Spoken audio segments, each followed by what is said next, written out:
D'après la Miviludes, il existe plusieurs critères pour détecter une dérive sectaire qui sont discutables. Donc, il y a plusieurs critères, mais c'est pas parce que vous avez ce critère-là que vous êtes une secte.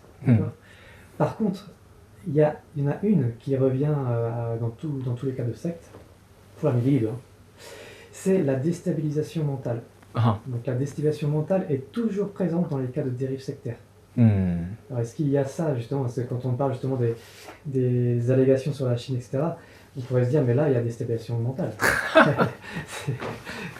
Alors, on rejoint un peu ce qu'on disait tout à l'heure, mais c'est vrai que là je reprends ce que dit le site sur le site de la Miviludes. Donc la déstabilisation mentale. C'est-à-dire déstabiliser les gens pour tirer des profits.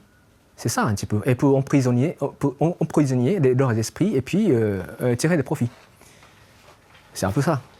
Oui, de cette façon. Ou du moins, comment dire, comme on disait au début, les gens qui sont quand on parle d'abus de faiblesse, etc., les gens qui peuvent avoir un avis critique, je sais pas, tirer parti de ça. Tirer parti de... Enfin, souvent, je ne l'ai pas encore cité ce mot-là, mais souvent quand on parle de secte, on parle de gourou. Et le gourou, c'est quoi? C'est un être charismatique, etc., voilà. qui arrive à très bien manipuler les mots, etc., en prouvant des choses qui ne sont pas prouvables, etc. Et donc, on est face à la... C'est un petit peu insultant de parler de gourou sur ce ton-là. Aux Indiens, je veux dire. Aux Indiens. Aux Indiens, oui. Parce que gourou, c'est le grand maître, ça veut dire. Tout court. Oui, mais malheureusement, c'est un terme qu'on utilise pour désigner les sectes. Oui. Ça je sais. Donc, on a le gourou, justement. Mais c'est très subtil. Parce que moi, je pense qu'il n'y a aucune déstabilisation mentale qui est exercée, exprès. Je n'ai jamais rencontré ça. Parce que peut-être les allégations sur la Chine, ça peut créer une espèce de crainte ou je sais pas, d'envie de combattre justement la Chine, et ça peut créer justement de la violence, et ça peut créer des actions terroristes, etc. Oui, mais les actes terroristes ne sont pas du tout au rendez-vous avec notre enseignement. C'est très bien. Oui, parce que la violence n'est pas du tout encouragée, contrairement à l'islam. Parce que tu dois récolter les fruits que tu as, les graines que tu as semées au cours de ce monde. C'est selon la loi de causalité. La loi de causalité étant une loi vraiment universelle qui s'applique à tout le monde. Donc quand tu tues quelqu'un, tu dois récolter les fruits dans l'au-delà ou dans la prochaine vie. Bon, c'est très basique. Donc la déstabilisation mentale n'est pas du tout, j'ai pas du tout senti qu'on essaie de déstabiliser les gens pour ça. D'accord. Si Maître Okawa dit certaines choses qui peuvent choquer, on essaie de réfléchir sur la raison pour laquelle il dit ça. Et par exemple, la crise de la Chine me semble bien réelle. Pour moi, c'est une sorte de pragmatisme, le réalisme, qui rentre en jeu là-dessus, pas l'amour. L'amour n'est pas toujours d'être gentil, selon moi et selon les enseignements de la puissance. L'amour, c'est aussi empêcher le mal de se produire. La justice. Il y a aussi la notion de justice. Tout n'est pas relatif dans ce monde. Il y a des actes mauvais aussi, qui sont condamnés même aux yeux de Dieu, même si tout le monde est au fond de Dieu. Tu vois, ça c'est un petit peu le côté théorique qui soutient notre point de vue fondamental. Donc, on ne veut pas entrer en guerre avec la Chine. On n'a pas envie. Personne, je pense qu'aucun membre de la puissance n'a envie de lancer une guerre contre la Chine. Mais par contre, on n'a pas non plus envie de nous laisser faire. On a envie de protéger le Japon, ça c'est vrai. Et si nos politiciens ne le disent pas, on a pensé que ça revient à nous de le dire. Et on comprend, on accepte que Maître Okawa envoie des messages à cet égard pour accomplir un certain rôle dans la réalité. Parce que le Japon ne doit pas être détruit par la Chine, ni envahi. On pense que chaque pays, chaque nation a une certaine raison d'être, avec son histoire, et un pays matérialiste, convaincu, qui n'a fondamentalement pas cette, l'idée des droits de l'homme. Ne doit pas être, autorisé à envahir d'autres pays. Et nous croyons que ça, c'est la volonté de Dieu qui se manifeste contre la Chine. Et puisque on a du mal à convaincre les Japonais, du coup, on a tendance à monter le ton pour essayer de faire comprendre cette crise qui nous guette. Voilà, donc c'est comme ça qu'on comprend les choses, nous les membres d'Apicience. Donc c'est quelque chose qui est difficilement transmis sur l'image. Hein. Quand tu rentres dans un temple, tu vois tout ça, toutes ces accusations contre la Chine, dans le temple. Mais je t'assure en même temps que ce n'est pas quelque chose qu'on pratique tous les jours.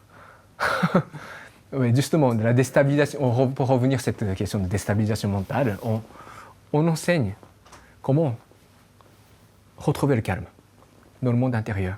Parce que le calme, la tranquillité de l'esprit est un composant très important pour notre bonheur. Il y a beaucoup de livres et beaucoup d'enseignements écrits là-dessus et qui ont été vus dans différents pays. Voilà. Je ne sais pas si, comme si, ça... Si pour vous, il n'y a pas de déstabilisation mentale, c'est que...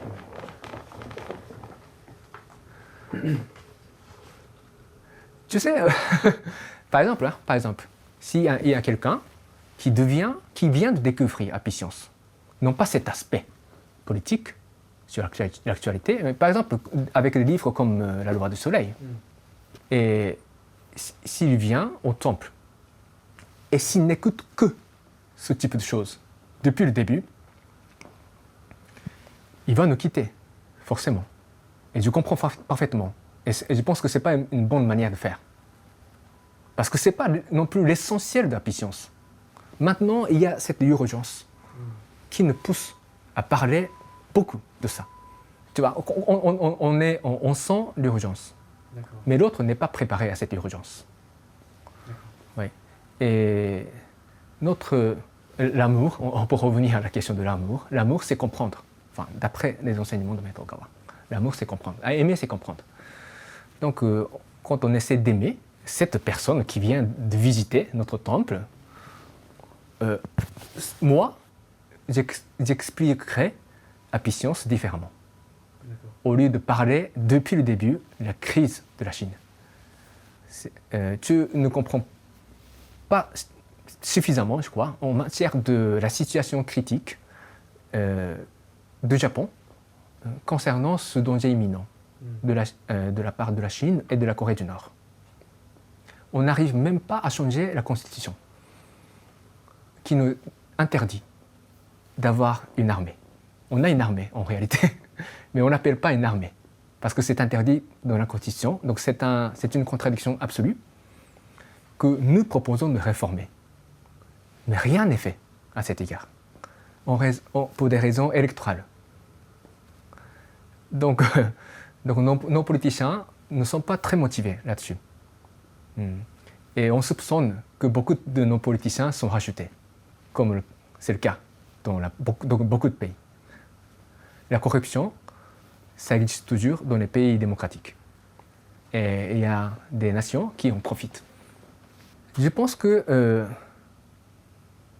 après ces déclarations choquantes, si on se livre à des actes extrêmes, comme venir détruire le bâtiment de la Diète japonaise, par exemple, mettre des bombes, parce que nos politiciens ne sont pas bons. Ils ne répondent pas à l'appel de Dieu. Donc ce sont des mauvais, donc il faut les tuer. Si on en vient jusque-là, à ce moment-là, on devient une secte. Moi, je quitterai ce mouvement à ce moment-là. Mais je sais que ça ne va pas aller. dans ce sens-là. Parce qu'il y a tellement d'enseignements spirituels derrière tout cela, que les membres, aucun des membres ne seront d'accord avec ces actes trop extrêmes. Mais en même temps, on a la crise. Et on sent la crise. Donc, on essaie d'envoyer le message. Et donc, le message peut s'apparenter extrême. Je suis bien d'accord avec ça. Mais c'est comme ça. On considère que c'est un rôle. Mais c'est une partie de notre enseignement. Voilà. Nous avons le rôle d'avertisseur. Même si on perd beaucoup de choses avec ça. Parce que tu n'es pas le seul à réagir de cette manière. Même parmi les Japonais, il y a beaucoup de personnes qui ne comprennent pas du tout ça. Et Apicience, c'est l'extrême droite. Donc, toujours en train d'essayer de détruire la Chine. Alors qu'ils prennent une religion mondiale et universelle. C'est contradictoire. Donc il y a beaucoup de personnes qui critiquent. Donc on perd beaucoup de choses avec ça. On est suffisamment intelligent pour comprendre la perte que ça va causer. Mais on considère ça comme notre rôle, notre mission. Donc on le fait. Donc ça est comme à l'image de beaucoup de religieux et des figures importantes de l'histoire humaine. Voilà.